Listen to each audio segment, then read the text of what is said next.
저는 작은 일에도 한숨이 습관처럼 나옵니다. 안 하려고 해도 불평과 함께 한숨이 저절로 나와서 고민입니다. 내가 뱉는 말이 나의 그릇이 된다. 그릇에 무엇을 담는가는 오롯이 나의 몫이다. 그 사람이 자주 하는 말을 보면 그 사람을 알 수 있다.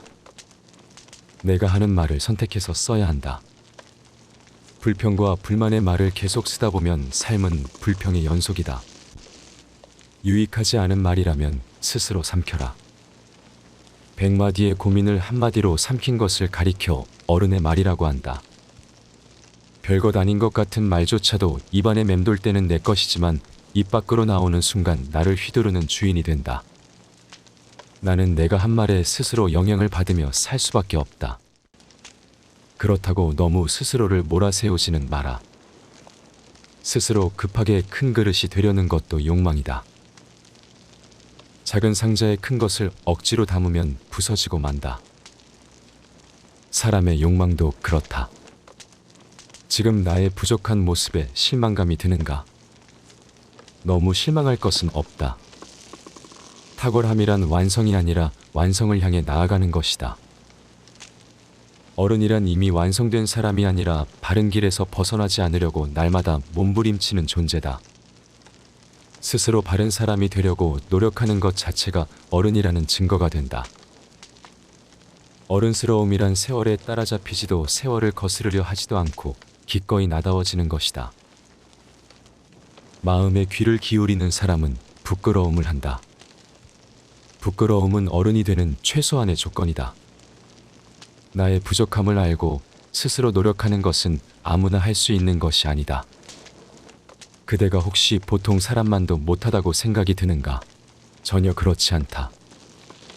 누구나 하는 가르침을 아무나 실천하지 못하듯 보통으로 사는 것이야말로 보통 이상의 노력이 필요하다. 오랫동안 같이 일한 입사 동기가 집을 사서 부자가 됐습니다. 저도 같이 열심히 일했는데 전세도 못 구하고 있습니다. 질투도 나고 마음이 너무 힘듭니다. 어떻게 해야 할까요? 가난을 벗어나지 못해 평생 궁핍할까 걱정이 되는가? 삶을 돌아보면 기뻐할 것도 두려워할 것도 없다. 풍족하지는 않더라도 굶지는 않으니 애써 다시 근심하지 말라.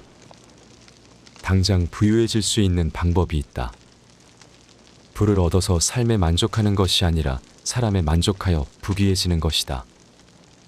가난은 쪼들리는 처지가 아니다. 그것은 자신의 처지를 남과 비교하여 스스로 부정적인 감정에 잠식된 상태다. 내 환경에 불만을 갖고 비교하기 시작하면 나는 한없이 가난해진다. 돈은 아무리 많아도 항상 부족하다. 돈은 더 나은 사람이 되기 위한 수단이지 인생의 목적 자체는 아니다. 돈은 그저 돈일 뿐이다. 집착하지도 말고 그렇다고 너무 멀어지지도 말라. 그렇군요. 하지만 저만 빼고 다들 부자 되고 잘 나가는 것 같으니 조바심이 납니다. 조급하게 생각해서 서두르면 모든 일을 그르친다. 인생은 속도를 겨루는 시합이 아니다. 인생의 조급함이 닥쳐올 때마다 현자들의 이 한마디를 기억하라. 천천히 서둘러라. 생각은 심사숙고하고 행동은 빠르게 하라. 할 수 있는 일은 하면 되고 하지 못할 일에는 애쓰지 않는 것이다. 특별한 재주가 있는 것도 아닌데 주변에 항상 사람이 많은 동료가 있습니다. 부럽기도 하고 질투도 납니다. 세상에서 가장 유익한 공부는 덕을 쌓아가는 것이다. 덕이 있는 사람 곁에는 반드시 사람들이 모인다. 높은 자리가 사람을 불러올 것 같지만 그렇게 생긴 사람은 실속이 없다. 높은 지위에 매달리며 사람의 인정을 받으려 하지 말라. 그저 맡은 일에 최선을 다할 때 일도 빛나고 나도 빛난다. 사람의 인정보다는 나의 근본을 바로 세우는 것이 중요하다. 근본이 서면 사람이 모이고 말단을 추구하면 사람은 흩어진다. 사람을 모으면 세상을 얻는다. 나의 근본을 바로 세우면 세상까지도 얻을 수 있다. 회사를 나간 동료가 저희 약점을 소문내서 공경에 빠졌습니다. 저에게 서운한 것이 있었나 본데 억울합니다. 모든 사람들에게 평소에 덕을 쌓아 나중에 화가 되리를 면하도록 하라. 신뢰는 10년에 걸쳐 쌓이지만 무너지는 것은 하루 만에 무너진다. 명성을 높이는 데는 많은 사람이 필요하지만 몰락시키는 것은 단 한 사람이다. 단단하게 쌓은 덕은 사람을 불러들이기도 하고 명성을 굳건하게 지켜주기도 한다. 덕을 쌓기 위해서는 우선 겸손한 마음이 필요하다. 꽃 향기를 맡기 위해서는 먼저 허리를 숙여야 하고 시냇물을 마시기 위해서는 먼저 무릎을 꿇어야 한다. 내가 먼저 겸손하게 다가가면 상대도 마음을 열고 호의를 받아준다. 자기가 필요할 때만 연락하는 사람이 있습니다. 처음에는 그렇게라도 연락을 할까 했는데 계속 그러니까 화가 납니다. 사람을 수단으로 삼아 저울질한다면 나 또한 인간의 마음을 잃은 도구로 변할 것이다.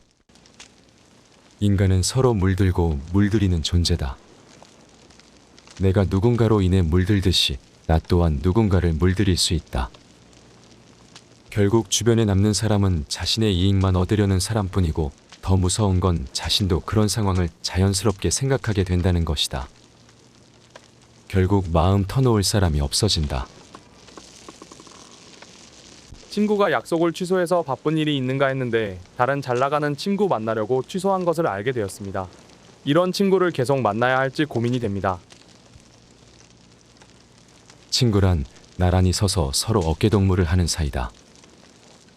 나의 이익을 위해 저보다 나은 사람만 사귀려는 것은 욕심이다. 솔직한 마음으로 상대를 진심으로 대할 때 상대도 나에 대해 진심으로 다가온다. 진심으로 사귄 친구는 또 다른 나와 같다.